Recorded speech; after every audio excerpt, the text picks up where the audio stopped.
Bismillahirrahmanirrahim. Assalamualaikum warahmatullahi wabarakatuh. Waalaikumsalam. Al-Fatihah ila ruhi Sayyidina Habibina Syafi'ina Rasulullah Sayyidina Muhammad ibn Abdullah sallallahu alaihi wa ala alihi wa ashabihi wa azwajihi wa dhurriyyatihi. Innallaha ya'ali darajatihim fil jannah yanfa'una bi asrarihim wa anwarihim wa ulumihim wa nafatim barakatihim fid dini wa dunya al-akhirah ja'aluna min hisbihim yarzuquna mahabbatahum ويتوفانا على ملتهم ويحشرنا في زمرتهم بالعافية والسلامة ثم الفتح سحب الكتاب ثم إلى سحب الشهر ثم إلى حضرة الوالد أبي عبد الله بن محسن العطاس نفعنا الله بهم بعلومهم لهم الفاتحة.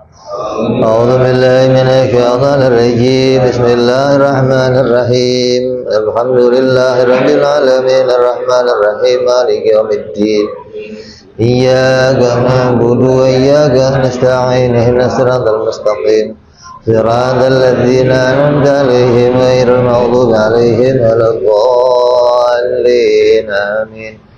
بسم الله الرحمن الرحيم. نويت تعلما وتعليما وتذكرا والتذكيرا والنفع والانتفاع والعبادة والاستفادة والحث على التمسك بكتاب الله وسنة رسول الله صلى الله عليه وسلم والدعاء إلى الهدى والدلالة على الخير ابتغاء مرضاته وقربه وثوابه وحسن الخاتمة مع اللطف والعافية وصلاح العاقبة. بسم الله الرحمن الرحيم. Alhamdulillahirabbil alamin. Shalatu wassalamu ala asyrafil anbiya'il mursalin Sayyidina wa habibina wa syafi'ina wa maulana Muhammadin wa ala alihi wa sahbihi ajma'in. Amma ba'du. Qala musanniful kitab rahimahullah nafa'ana bihi wa bi'ulumihi fid dharain. Allahumma aftah qulubana futuhal arifin wa bihikmatika wansur alaina birahmatika ya arhamar rahimin.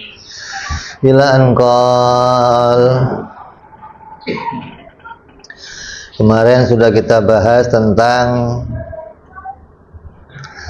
dalil wahdaniyah, dalil wajibnya Allah, wajibnya Tuhan itu esa, wajibnya pencipta alam itu esa, esa pada zatnya, esa pada sifatnya, dan esa pada perbuatannya.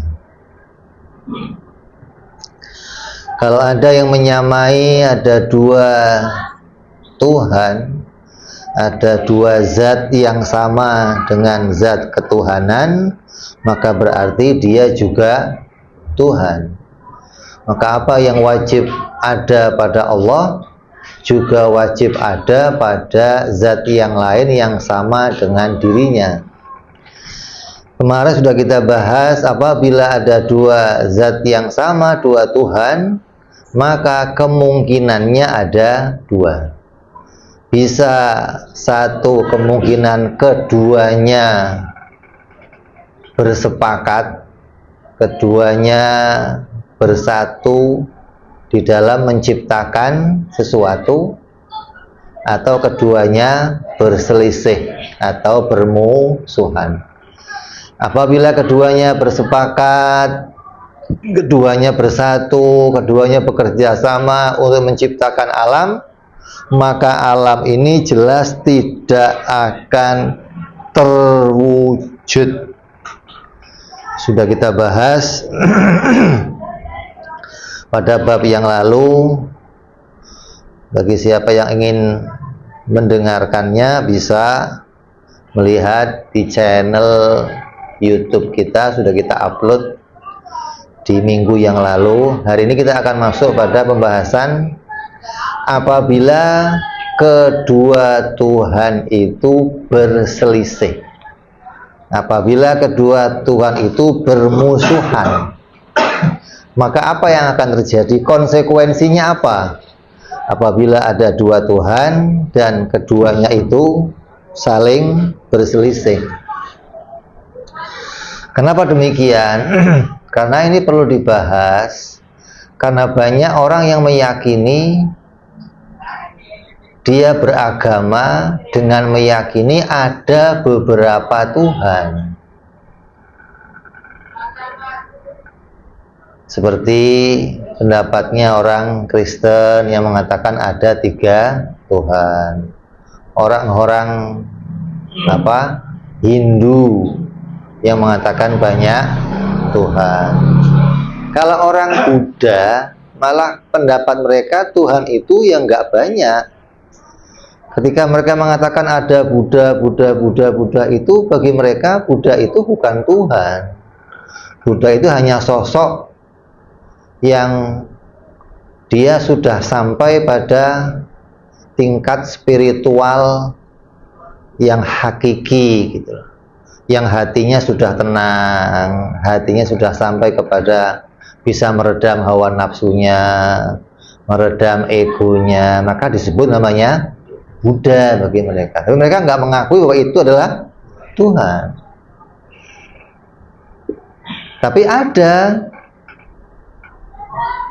dari agama-agama lain yang masih bisa meyakini kalau Tuhan itu ada banyak. Lah bagi kita, jangankan banyak, apabila ada 2 saja, maka alam ini tidak akan mungkin terwujud. Karena Tuhan harus satu, Tuhan harus esa. Tidak mungkin ada zat lain yang sama dengan zatnya Tuhan, tidak mungkin. Jadi apabila ada 2 Tuhan dan keduanya itu berselisih, maka apa konsekuensinya?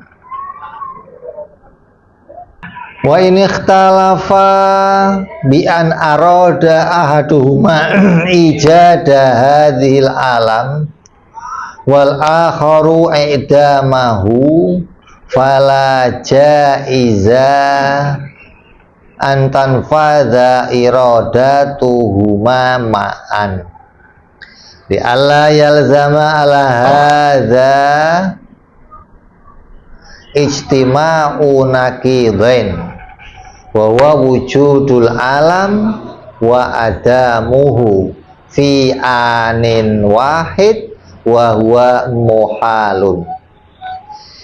Jika ada 2 Tuhan yang Tuhan tersebut saling bermusuhan atau tidak bersepakat di dalam menciptakan sesuatu, ya ini Tuhan yang satu menghendaki menciptakan alam, sedangkan yang lain menghendaki meniadakan alam, maka 2 kehendak tersebut tidak mungkin terlaksana secara bersamaan.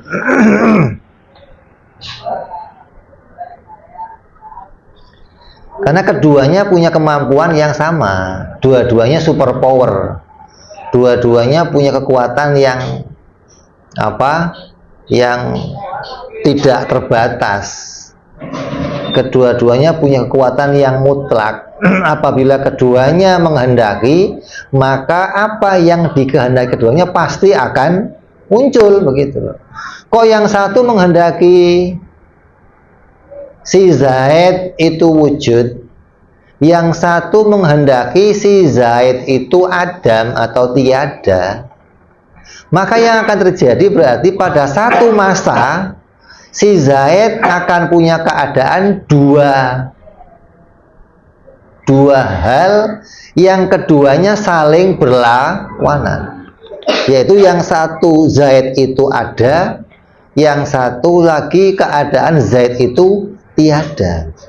Maka hal ini tidak akan mungkin terjadi. Ada Zaid, oh ini Zaid yang ada dan Zaid yang tiada, nggak mungkin. Zaid itu harus pada satu keadaan ada atau tiada. Nggak mungkin Zaid punya dua keadaan, nggak mungkin. Yang keduanya saling berlawanan. Umpamanya seseorang pengen menyalakan lampu, yang lainnya pengen menyalakan lampu. Ada dua saklar, satu menyalakan, satu mematikan. Keduanya menyalakan dan mematikan dalam keadaan yang bersamaan, maka seharusnya lampu itu punya dua keadaan, ya lampu yang nyala, ya lampu yang mati. Tapi nggak pernah terjadi ada lampu punya dua keadaan, ini lampu nyala dan lampu mati, nggak mungkin. Maka lampu itu hanya akan mungkin punya satu keadaan, dia lampu yang menyala atau dia lampu yang mati. Mati dan nyala dan hidup itu dua keadaan yang saling berlawanan. Nggak mungkin berkumpul pada satu zat, pada satu benda. Sama juga gerak dan diam. Si Zaid itu Zaid yang bergerak dan Zaid yang diam, nggak mungkin. Zaid hanya akan punya satu keadaan, dia gerak atau dia diam.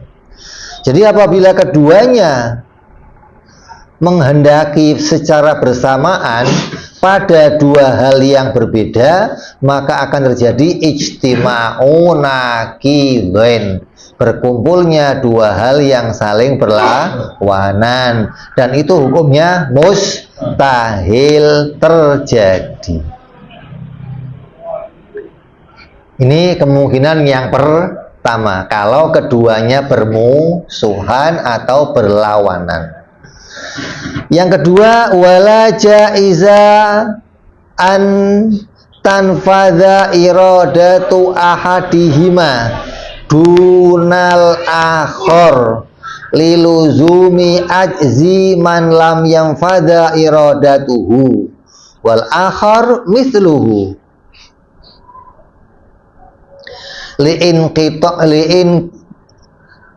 lin'iqadil mumatsalati bainahuma. Kemungkinan yang kedua,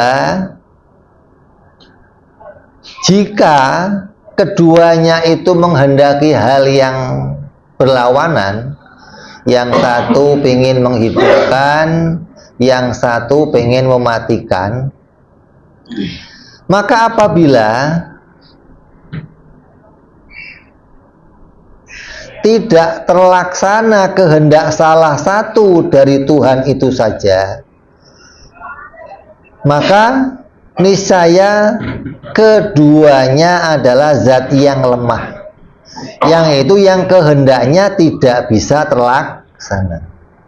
Oh, kok umpamanya satu pengen menyalakan, satu pengen mematikan.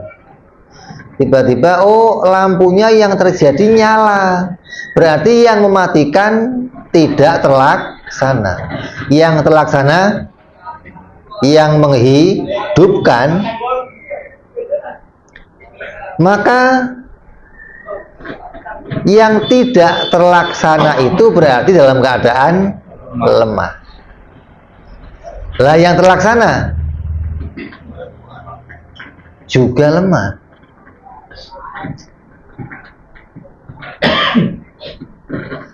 Waqad yuqalu idza nafadat iradatu ahadihima dunal akhar kana alladhi nafadat iradatuhu wal ilah dunal akhar li ajzihi wa tamma dalil wahdaniyah. Sebab hal itu niscaya kelemahan zat yang kehendaknya tidak terrealisasi. Yang terrealisasi juga lemah. Kenapa? Karena keduanya sama. Kebetulan saja dia yang menang gitu loh. Kayak umpamanya apa, satu mobil ada 2 supir, yang satu pengen ke kanan, yang satu pengen ke kiri. Kok tiba-tiba mobilnya ke kanan, berarti yang ingin ke kiri tidak berhasil. Lah, tidak berhasilnya ke kiri bukan berarti hanya dia yang lemah, yang kanan juga lemah. Kenapa? Karena kedua-duanya sama-sama supir gitu loh.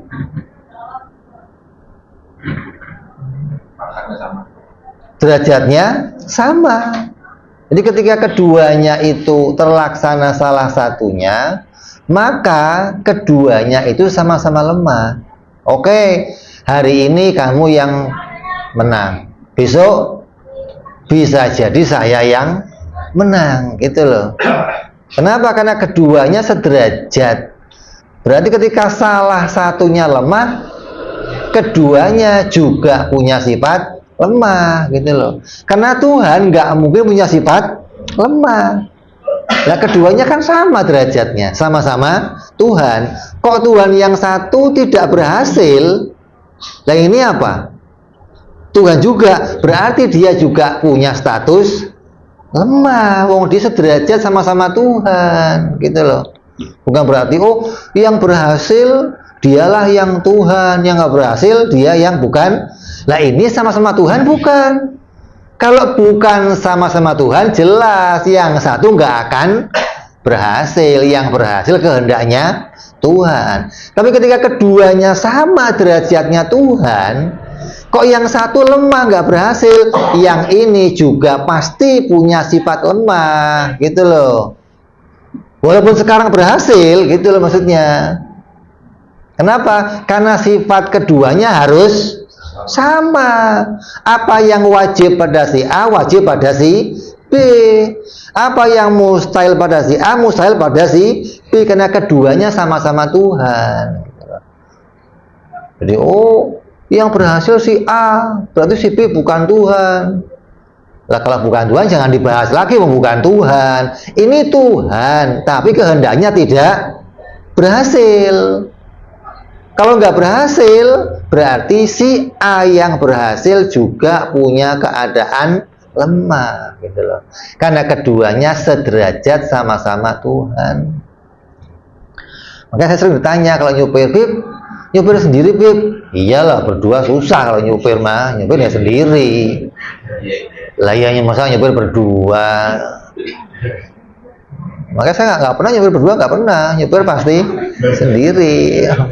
Berdua nyupir susah. Gimana mau nyupir berdua?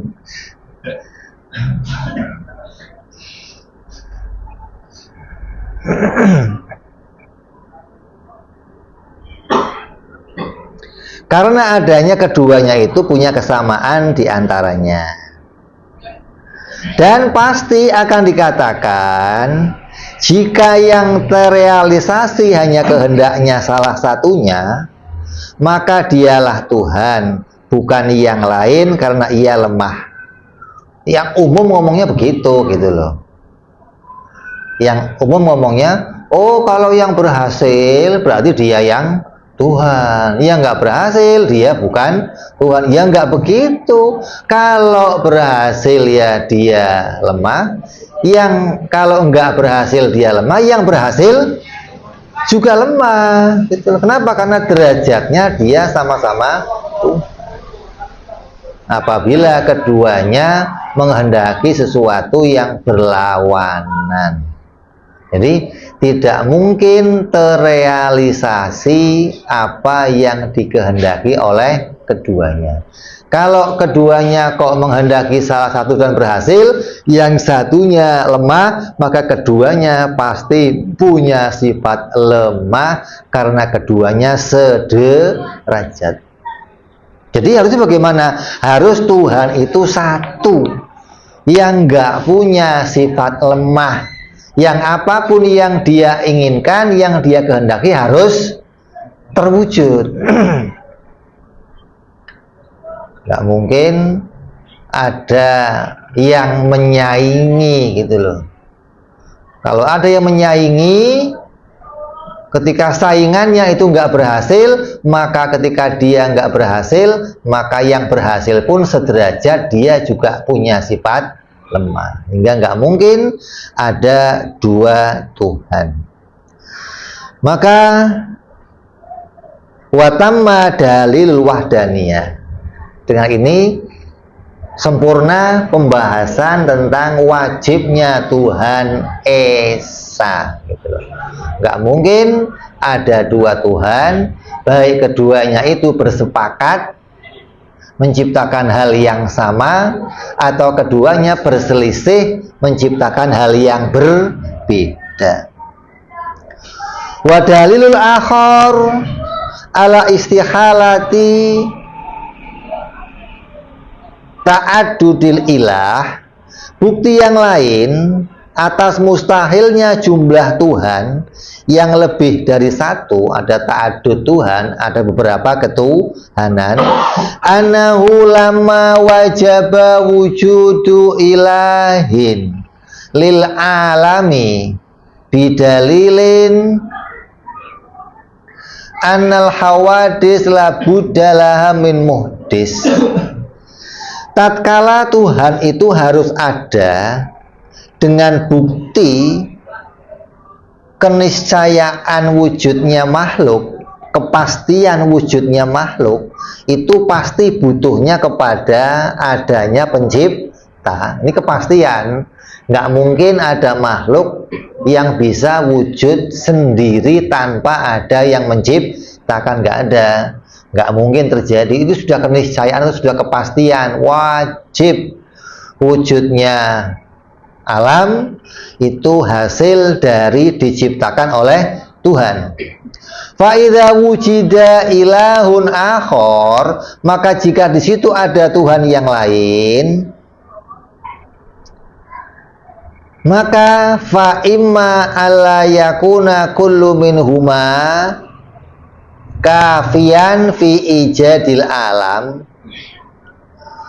Yang pertama, jika masing-masing dari dua Tuhan tersebut tidak mencukupi dalam menciptakan alam, fala yakunu kullu minhuma ilahan, maka mereka berdua bukanlah Tuhan.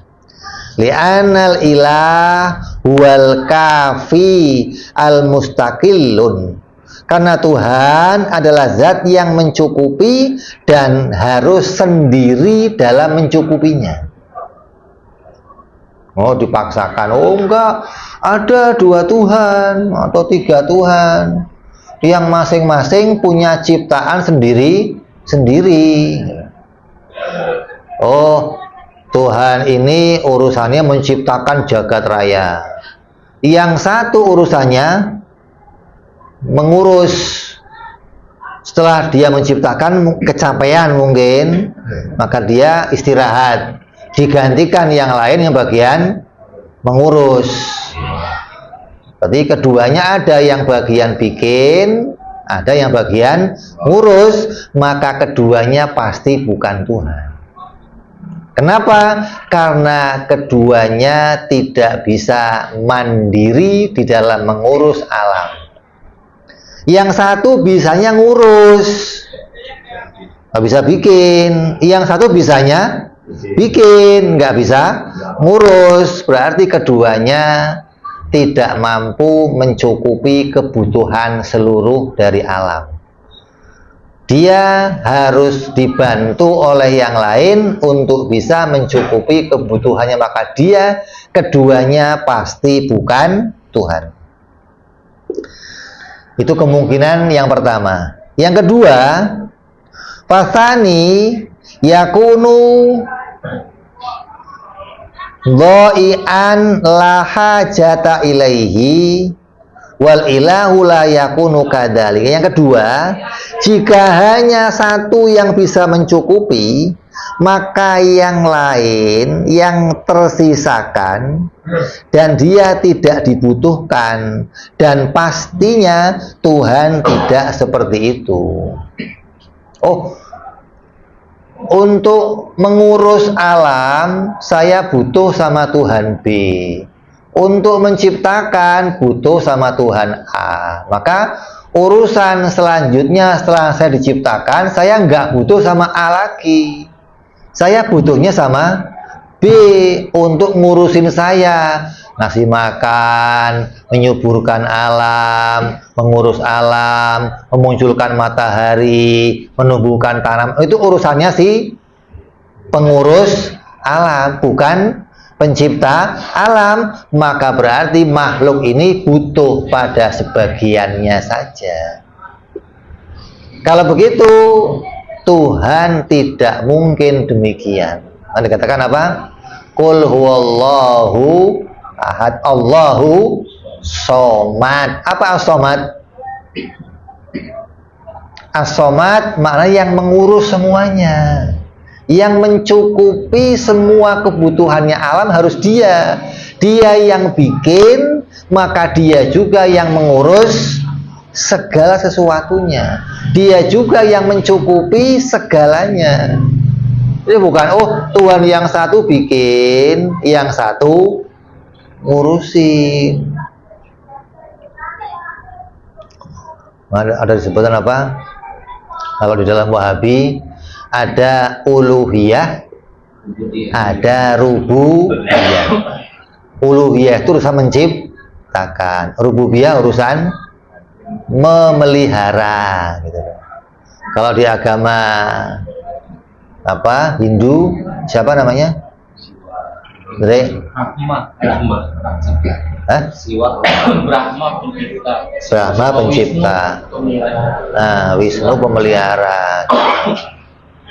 Jadi kalau saya mau minta hujan, mau minta apa namanya tanah saya subur, mau minta anak, sama siapa urusannya? Wisnu.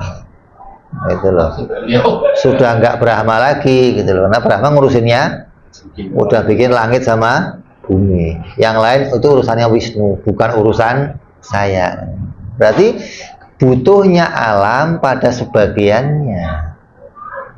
Maka Tuhan tidak demikian. Tuhan itu harus as-somad, dia yang mengurus segala sesuatu. Dia Rabbul alamin, yang mengurus seluruh alam. Dia Khaliqun alam wa Rabbul alam, penciptanya alam dan yang mengurus alam harus dia. Maka selesai kemungkinan apabila ada yang mengatakan mungkin saja ada dua Tuhan yang keduanya punya urusan masing-masing. Tidak mungkin demikian. Kenapa? Keduanya atau ketiganya atau kesemuanya pasti bukan Tuhan.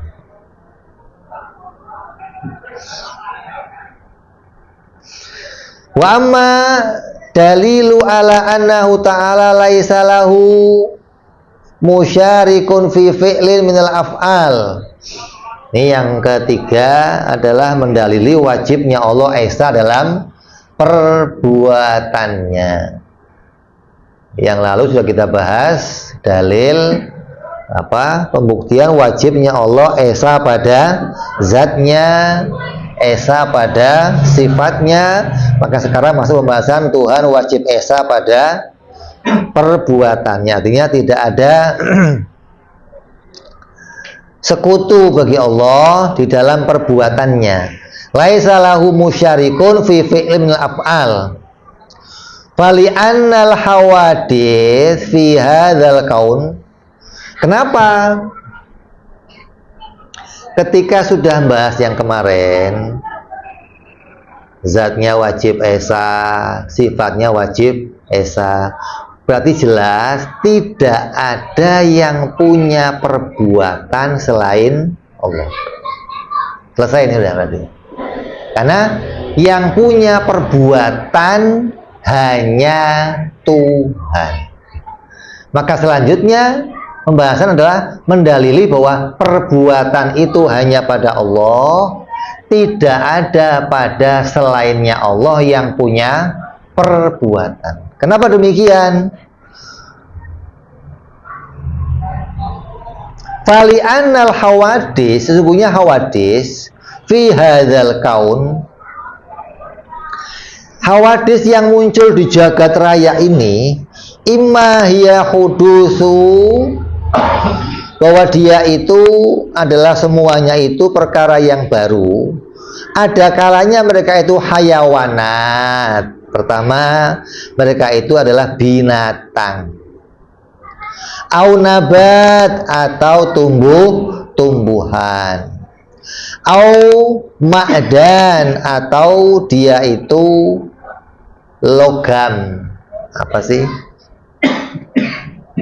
Atau yang muncul di jagat ini hewan, terus tumbuh-tumbuhan, terus benda-benda padat, ya logam, ya batu, ya yang semacamnya.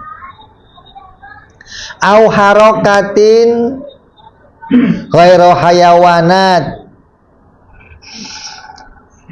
ada pula yang muncul di jagat ini gerakan dari selain binatang.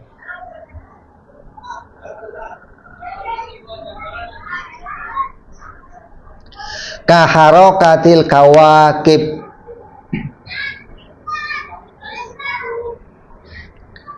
seperti apa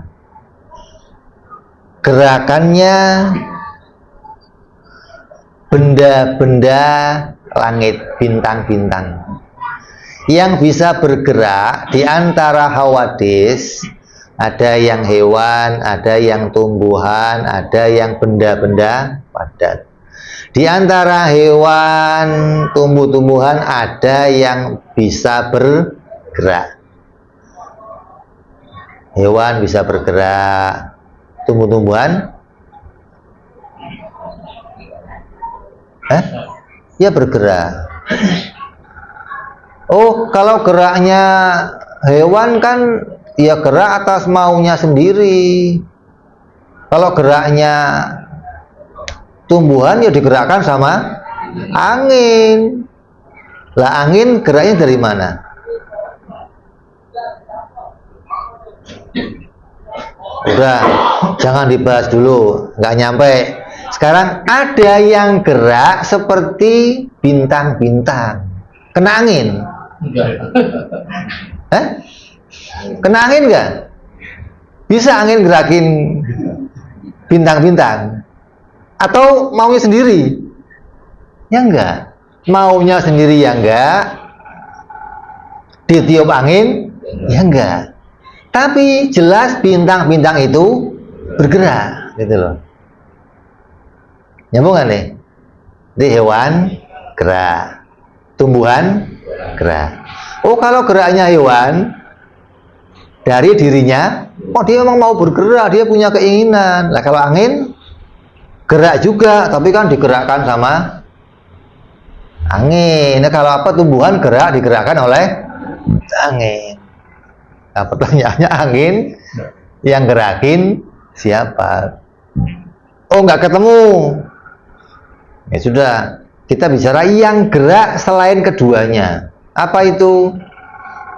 Bintang-bintang. Matahari gerak nggak? Gerak. Bulan gerak. Bumi gerak. Yang gerakin siapa? Gitu dong pertanyaannya. Yang menggerakkan. Ini sepakat nggak kalau itu nggak mungkin gerak sendiri, gitu loh. Yang menggerakkan siapa? Wariyah,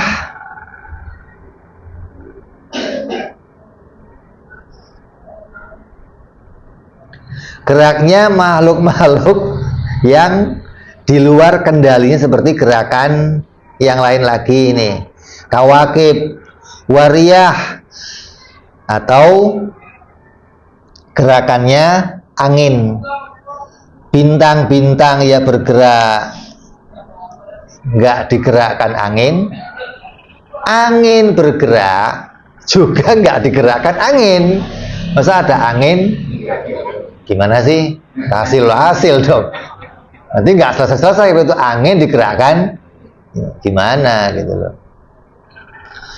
Bintang yang nggak digerakkan angin nggak digerakkan bintang, itu loh namanya. Kan nggak mungkin bolak-balik kan? Au harakatil hayawanat ghairul ikhtiyariyah, atau gerakannya makhluk hidup yang di luar kendalinya,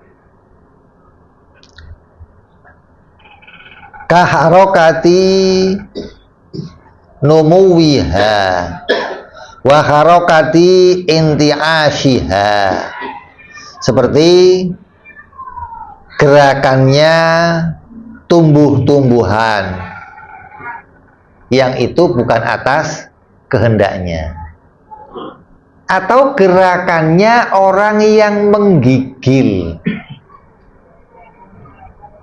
juga bukan atas kehendaknya.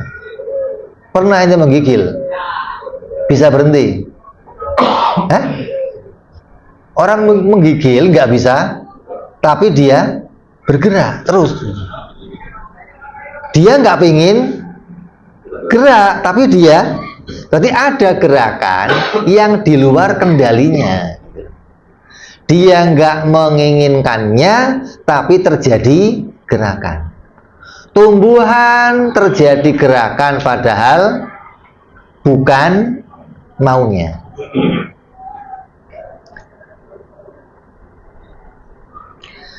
Alhasilah, maka kesimpulannya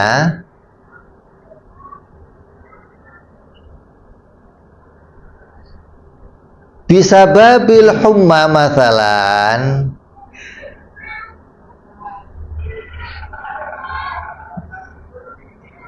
bisa babil humma masalan fahadil asya minal badihi, maka artinya yang menyebabkan dia menggigil apa? Karena dia demam umpamanya. Penyebabnya adalah demam. Dengan adanya demam dia menggigil. Maka ini semua adalah hal yang sangat jelas. Kenapa? Nggak usah kamu pikir, nggak usah. Semua gerakan-gerakan yang ada di dalam alam raya ini bisa kamu saksikan. Ini bisa menyaksikannya tanpa perlu penelitian.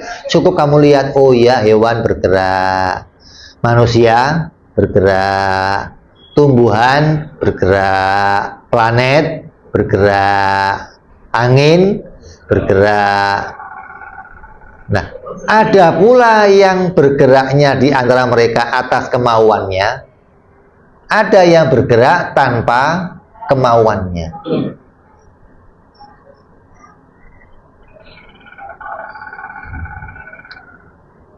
Maka fadhil asya hiyal badihi, sesuatu yang nggak usah pakai dipikir. Annahu laisa siwallahu ta'ala minal makhluqati dakhlun fi ijadiha wa ihdathiha. Maka selain Allah Subhanahu wa ta'ala tidak ada yang memiliki kemungkinan untuk menciptakannya.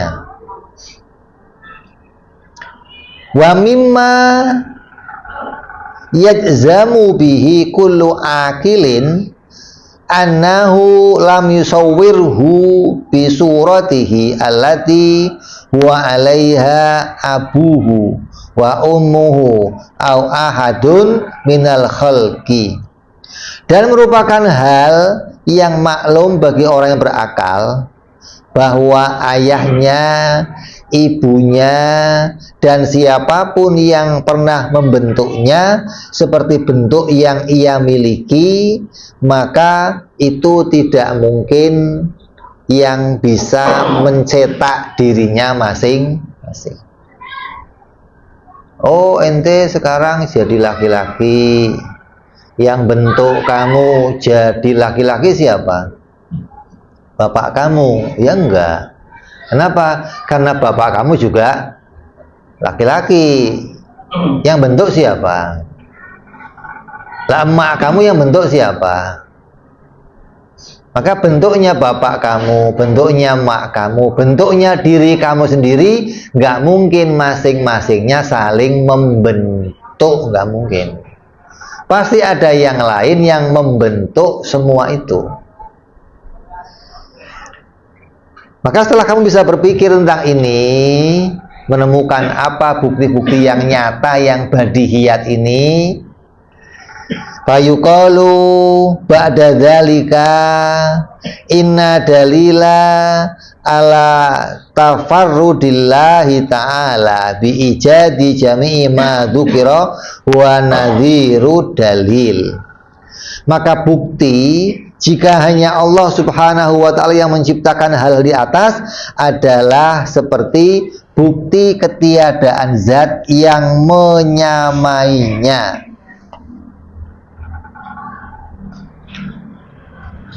Bidalil ala annahu ta'ala laisa lahu mumathilun fi dzatihi wala fi sifatihi. Dengan dalil bahwa Allah itu tidak ada yang menyamai pada zatnya dan tidak ada yang menyamai pada sifatnya. Idna qulu fi ijadi kullu minhuma law kana hunaka mujidani, maka karena kami akan menjawab kemungkinan penciptaan masing-masing dari dua Tuhan. Jika ada dua Tuhan, fa imma ayattafiqa fi ijadi kullu syai'in mimma dzukir wa imma ayatakhalafa. Maka kalau ada dua Tuhan, maka ada kemungkinan mereka bersepakat dalam menciptakan semua yang saya sebutkan di atas.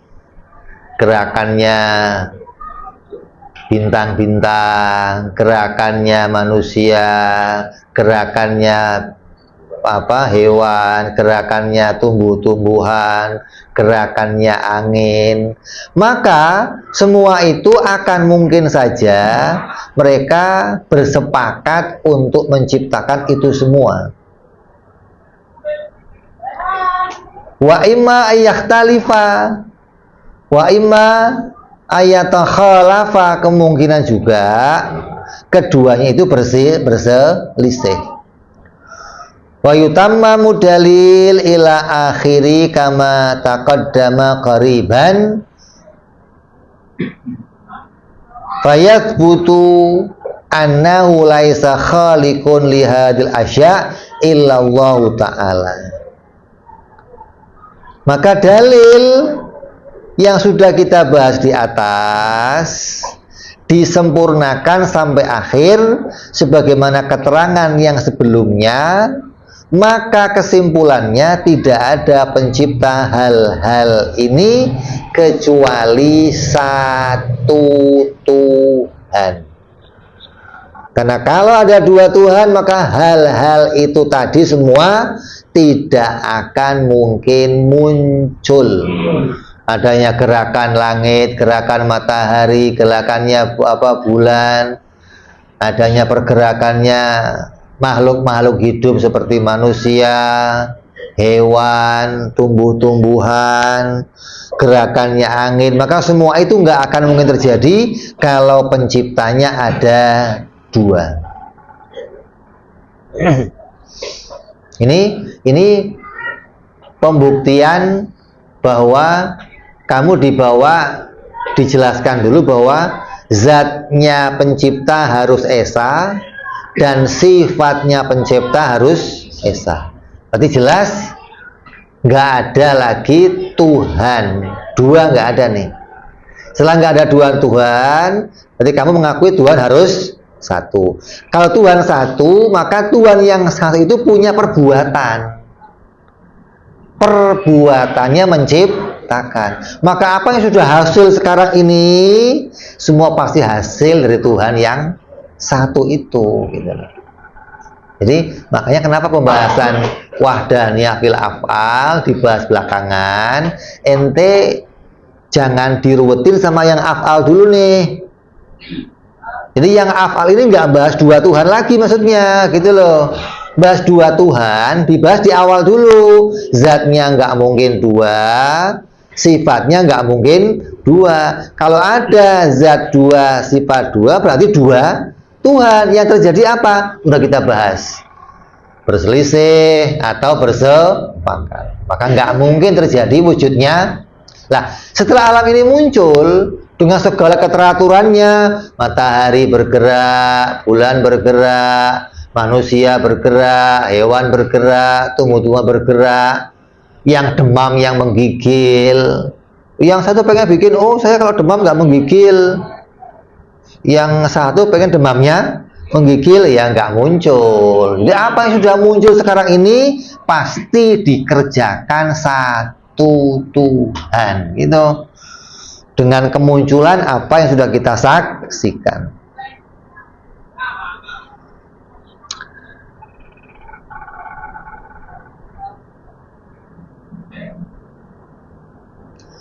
Atau wa imma anna tilkal hawadis, ada kalanya hawadis, makhluk-makhluk yang alam di alam semesta ini, perkara yang baru ini, harokatul ibadil ikhtiyariyah, yang mana mereka itu bergerak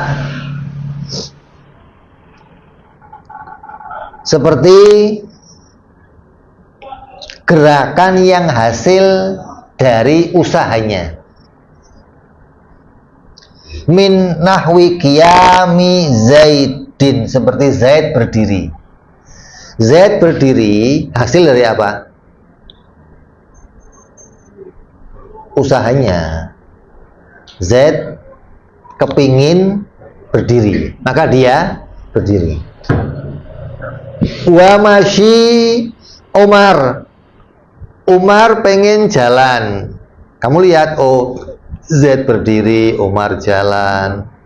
Si A duduk, si B jalan, si gerak, diam.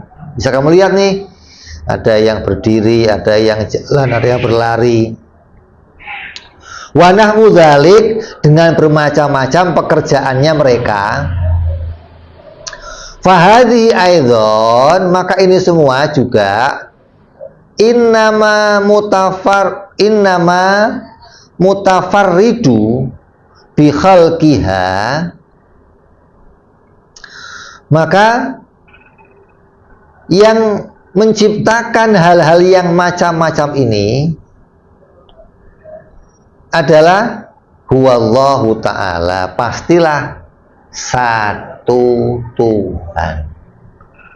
Jadi walaupun kamu melihat usahanya si Umar untuk gerak, untuk jalan, untuk diam, untuk berlari, itu pasti pula diciptakan oleh Tuhan, bukan dari dirinya sendiri. Wadalilu ala dalika, apa buktinya kalau Umar gerak itu Tuhan yang bikin, Umar diam Tuhan yang bikin, Umar tidur Tuhan yang bikin, Umar apalagi salto Tuhan yang bikin. Anahu, sungguhnya laukanal abdu wal mujidu, apabila si hamba itu adalah yang menciptakan pekerjaannya sendiri, wa khaliqu li fi'lihi al ikhtiyariyah, yang menciptakan perbuatannya sendiri yang dia usahakan tadi, lakana aliman, maka niscaya si hamba tadi haruslah mengetahui. Karena untuk menciptakan harus apa? Tahu. Masa ada orang bikin tapi nggak tahu yang dibikin, mungkin nggak? Pencipta itu harus tahu yang diciptakan. Ini mau bikin apa nih? Ya kamu harus tahu dulu, oh saya mau bikin A. Kamu kenal dulu si A, bagaimana keadaannya, bagaimana cara bikinnya, kamu tahu, baru oh kamu pantas dikatakan ini ciptaannya. Pertama harus mengetahui apa? Bitafasilihi, dengan pengetahuan yang terperinci.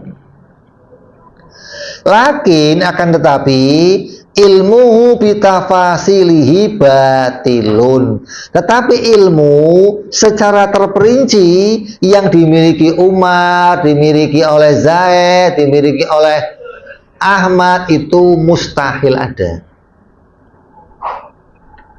Fakaunuhu wa mujidun lahu, yang mana adanya dia sebagai pencipta lahu yakunu batilun, maka juga pasti batal kalau dia yang disebut sebagai pencipta perbuatannya sendiri. Karena kalau ente pencipta perbuatan kamu, berarti apa yang menjadi sesuatu yang kamu kerjakan harus kamu tahu secara terperinci. Apa sih perinciannya? Falam yabqa illa annal mujid lahu wallahu ta'ala alladzi aujada bi baqiyatil kainati walam yusyarikuhu fiha al musyarik. Maka tidak ada lagi yang mungkin menciptakan dengan pengetahuan secara terperinci nah itu semua kecuali hanya Allah Subhanahu wa ta'ala. Tidak mungkin kalau kamu punya ilmu secara terperinci. Ah, kata siapa, nggak mungkin, saya tahu kok, saya mau gerak kemana bisa, mau kok nggak mungkin, saya buktiin. Tenang bro, tenang. Wa dalilu ala butlani ilmil abdi bitafasilihi. Saya buktikan bahwa kamu itu nggak punya ilmu secara terperinci. Apa buktinya? Anana ima. Contohnya orang yang tidur. Contoh satu nih, orang yang tidur, nggak tahu tidur, bubuk. Tahsulu anhu af'alal ikhtiyariyah, bisa muncul jenis gerakan-gerakan yang gerakan-gerakan itu adalah gerakan-gerakan al-ikhtiyariyah la syu'ura lahu, yang sama sadar tanpa ia sadari berapa kali dia bergerak. Waktu kamu tidur kira-kira bolak-balik enggak? Tidak posisi. Enggak. Kalau kamu anteng aja, Tidak panik nih. dipindah Budi Dharma akhirnya. Ini kok tidurnya anteng aja nggak, ini bisa dipindah ke Budi Dharma. Ketika kamu tidur gerak-gerak, ditanya berapa kanan, berapa kiri, kamu tahu nggak? Tahu nggak? Nah, kalau nggak tahu berarti satu, kamu nggak tahu perinciannya.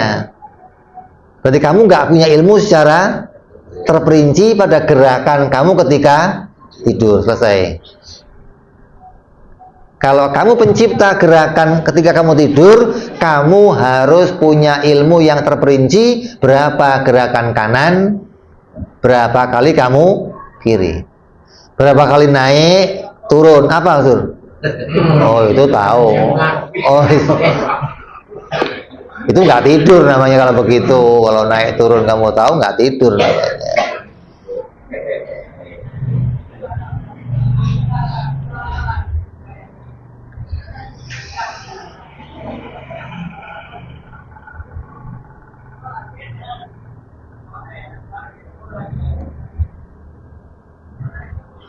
Terus yang kedua, wa ana katiba, orang yang menulis. Nah, kayak itu kan tidur.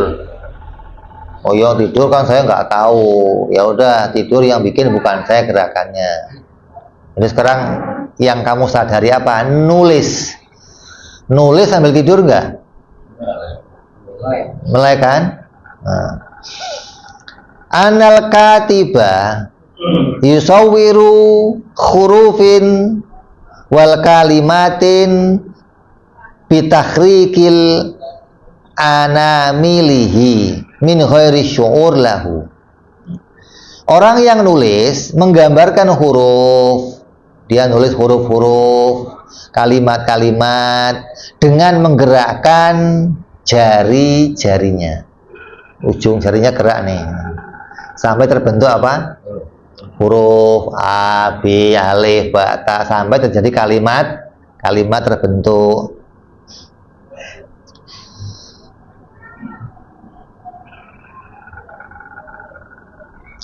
Min ghairi syu'uri lahu bima lil anamilihi min ajza'i wal a'dha'i. Namun ia tidak menyadari dengan bagian dan organ jari yang mana ia menulis. Berapa gerakan-gerakan jari kamu hingga memunculkan sebuah tulisan? Berapa jumlah gerakannya?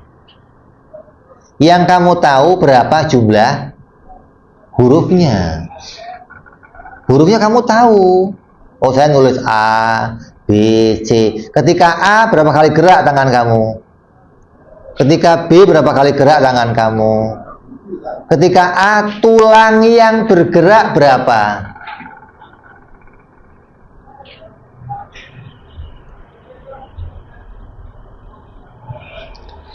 A'ni al-idhama wal ghadarif wal a'sab wal adlat war ribatat wala bitafasili harokatiha.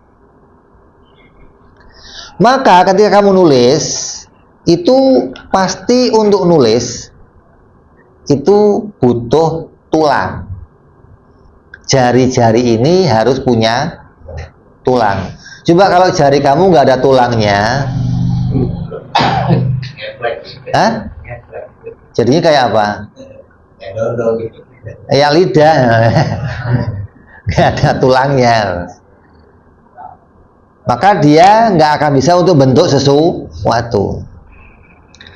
Maka ada tulang rawan, ada saraf, ada otot, atau ada jaringan-jaringan lain yang ada di dalamnya. Itu berapa yang kamu gerakkan? Otot mana saja yang bergerak? Saraf yang bergerak berapa? Tahu nggak ini? Nggak tahu. Nggak tahu. Berarti nggak mungkin nulis pekerjaan kamu. Kalau nulis pekerjaan kamu, kamu harus tahu berapa tulang yang kamu gerakkan, berapa sendi yang kamu gerakkan, berapa saraf yang kamu gerakkan, kamu harus tahu. Bagaimana? Oh, ini tulisan saya. Ya, jelas saya lihat kamu yang nulis. Tapi kalau itu hasil tulisan kamu sendiri tanpa dibikin yang lain, saya nggak percaya. Kenapa? Karena kamu nggak tahu berapa jumlah pergerakan di dalam menghasilkan sebuah tulisan. Pergerakan tulangnya berapa, pergerakan ototnya berapa, pergerakan sarafnya berapa. Maka kamu nggak tahu secara terperinci.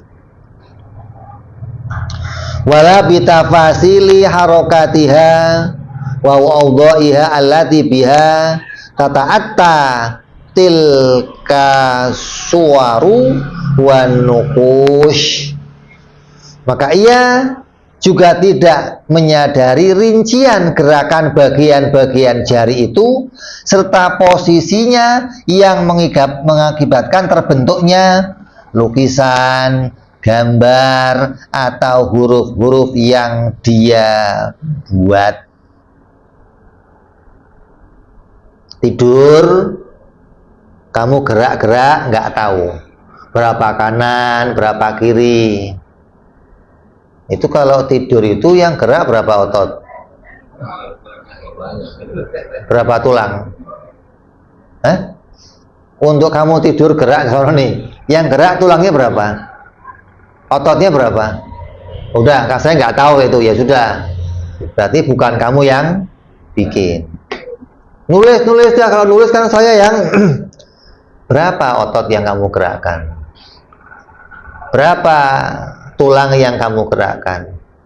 Berapa saraf-saraf yang bergerak ketika kamu nulis? Berapa kali lengkungan kamu nulis sampai hasil sebuah? Saya nggak mengingatnya. Saya cuma ingat yang mau saya tulis apa. Oh, saya mau menulis saya pergi ke pasar. Itulah saya pergi ke pasar. Ini gerakan berapa? Saya nggak ingat. Nanti mau ngetik nih. Saya mau berapa jari yang bergerak itu berapa kali? Tulangnya berapa kali bergerak? Kamu ingat? Berarti kamu nggak mengingatnya secara terperinci. Kalau nggak ingat terperinci, maka itu semua bukan hasil perbuatan kamu. Udah jelas, nulis bukan pekerjaan kamu. Nulis, ini salah satu contoh. Yang lainnya apa?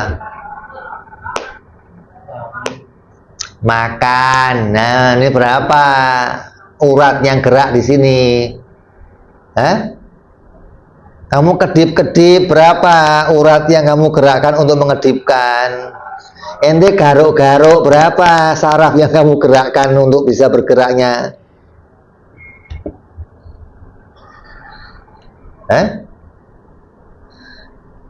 Nyontohnya gini loh gampangnya. Kalau ente lihat orang bikin robot sekarang udah tambah canggih nggak? Ada bikin robot yang bisa pegang gelas, robot yang bisa mengangkat benda ada. Si pembuat robot tahu, oh ini yang bergerak, dia butuh gerakan dengan sistem ini, hidroliknya jari ini bergerak sekian. Tahu nggak dia? Kalau nggak tahu nggak bisa dia ngerakin, nggak bisa. Untuk bisa robot itu bergerak sampai ngangkat sesuatu, dia tahu yang dibutuhkan robot gerak harus tulangnya sekian, otot yang harus gerak sekian, energi yang masuk harus sekian. Kurang energi, leto ini robotnya nggak bisa megang nih. Copot lagi. Maka energinya berapa dia tahu.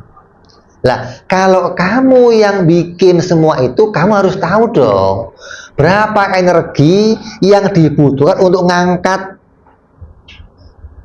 Berapa energinya? Tahu kamu? Ya saya mau ngangkat aja. Berarti bukan kamu yang bikin. Kalau kamu yang bikin, jumlah energinya berapa kamu harus tahu. Berapa otot yang gerak kamu harus tahu. Berapa saraf yang gerak kamu harus tahu. Kamu yang bikin berarti. Tuhan tahu nggak? Tahu. Malah Tuhan nggak tahu. Tuhan ilmu tafsil, karena dia yang menggerakkan semua itu, maka dia akan tahu.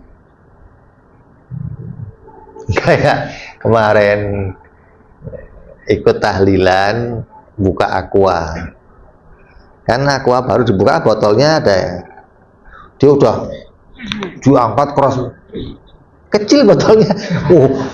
Saya udah pakai tenaga, yang muncul botolnya kecil. Berarti dia ngukur kan tenaga yang harus saya keluarkan untuk botol kecil seberapa, tahu kan dia. Ketika kau diangkat, ternyata botolnya kecil.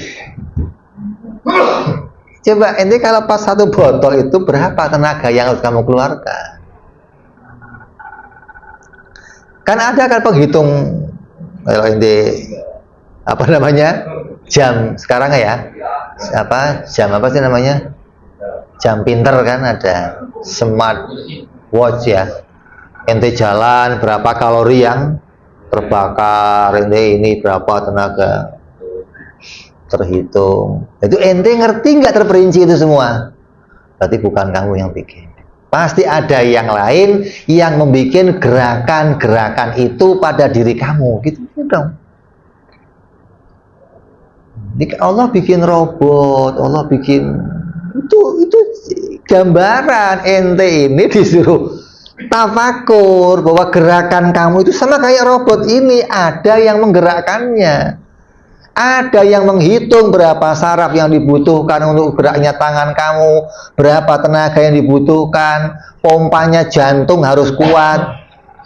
Ana pernah diajak sama Bawo ke kawannya, ketemu, duduk sehat, Habib Bu, udah 20 tahun nggak ketemu, teh, udah teh, minum, kita minum biasa, dia minumnya begini, kenapa Pak? Ngangkat gelas nggak kuat,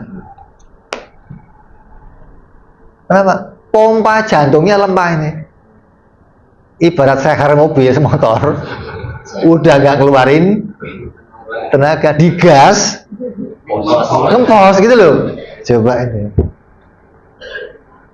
Nah, selama ini ente bisa gerak, itu berapa tenaga yang kamu keluarkan, berapa coba? Pompanya jantung harus berapa? Kamu ngukur itu? Pikiran juga. Hah? Gak kepikiran. Berarti bukan kamu semuanya itu. Ente urusannya cuma apa? Cool. Setelah masuk, ini berapa yang proses di dalam nih? Usus berapa kali kerja, 12 jari berapa kerja, lambung berapa, sampai jadi toik itu berapa kali? Tahu ente? Berarti bukan ente yang ngerjain. Ente nggak ngerti gitu loh. Kalau ente sebagai pembuatnya, kamu harus punya ilmu yang tafsil, itu dong. Summa innahu qad tawataratin nusus asyariyah bi anna khaliqu li af'al ibad wallahu ta'ala. Dan di samping itu, ini akal sudah mulai diajak nazar bahwa itu semua membutuhkan apa? Ilmu secara tafsil. Dan nas Al-Quran, Allahnya pun ngomong di Quran. Apa yang Allah ngomong di Quran? Wallahu khalaqakum wa ma ta'malun. Allah lah yang menciptakan diri kalian dan yang menciptakan perbuatan kalian. Wa qala ta'ala hal min khaliqin ghairullah. Di ayat yang lain Allah ngomong, apakah ada pencipta lain selain aku? Kalau ada, coba yang ngaku mana? Tunjuk jari. Tanya, dia ngerti nggak terperinci semua yang muncul ini, gitu loh. Kalau nggak tahu, ya sudah. Tapi bukan dia penciptanya. Jadi Allahnya ngaku, saya yang bikin. Kok ini juga ngaku, saya yang bikin. Maka syaratnya ente ngaku harus apa? Satu aja dulu lah, ilmu dulu, nggak usah pakai iroda, nggak usah pakai ilmu dulu. Ente hayat punya, udah oke, punya hayat, ya udah. Syaratnya kerja harus hidup, ente punya hidup. Yang kedua, ada ilmunya ente, tahu ilmunya. Oh, ilmu kita secara apa? Ijmali, tahu, oh kalau ngangkat gelas ya begini, ijmali. Oh kalau mau madang, mangap, masuk, punya. Kalau mau bikin anak gimana, tahu nanti? Tahu? Kelihatan aja. Pernah taklim, nanti pernah taklim. Enggak pernah taklim tapi jadi.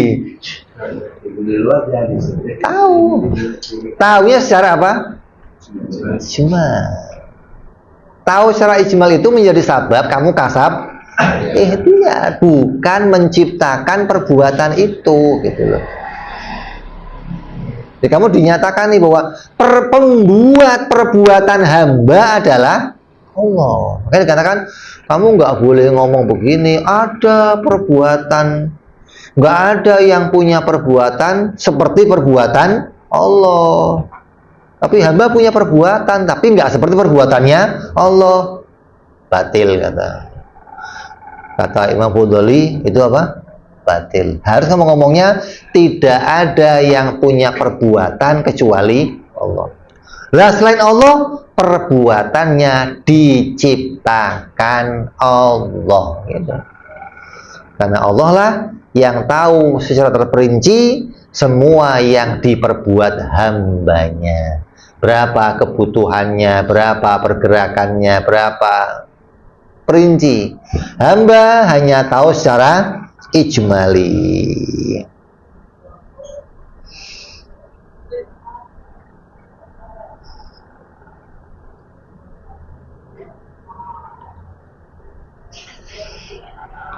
Nah, ini adalah dalil yang menunjukkan bahwa seseorang harus mengakui bahwa apa yang diperbuat dirinya adalah bukan hasil dari ciptaannya sendiri. Dia harus mengakui bahwa sholatnya ditolong Allah, duduknya ditolong Allah, jalannya ditolong Allah, makannya ditolong Allah. Kenapa?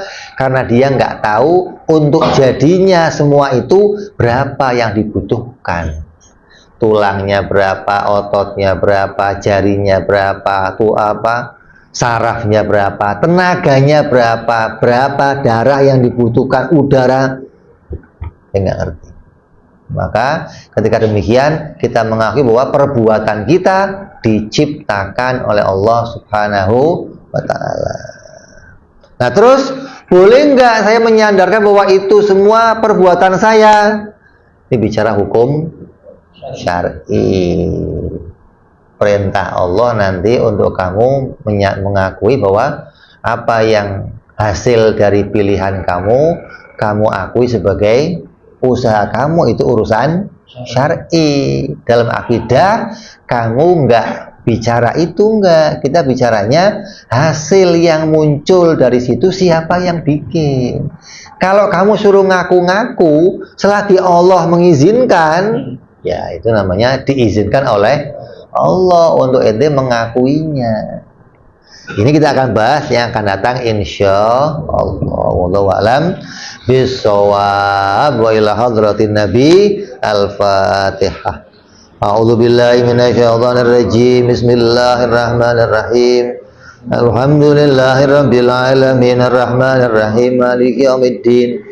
Iyyaka na'budu wa iyyaka nasta'in. Ihdinas siratal mustaqim. Siratal ladzina an'amta 'alaihim ghairil maghdubi 'alaihim waladdallin. Amin.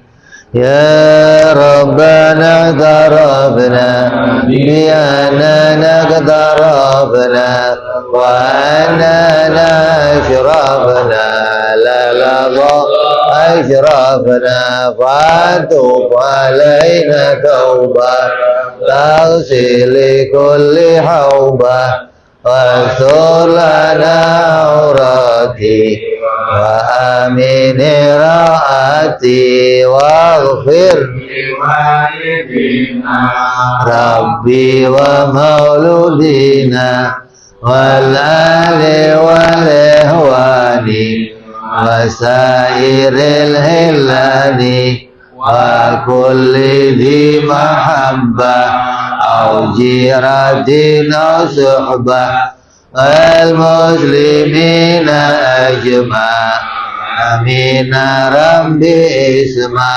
فضلا وجودا منا لا باكتساب منا بالمصطفى رسولي مضى بكل سولي صلى وسلم ربي عليه عند الحب وآله وصحبه عدد طاس صحبي والحمد لله في البدء والتناهي أنا ربك رب العزة ما يصفون سلام على المرسلين والحمد لله رب العالمين. Assalamualaikum warahmatullahi wabarakatuh.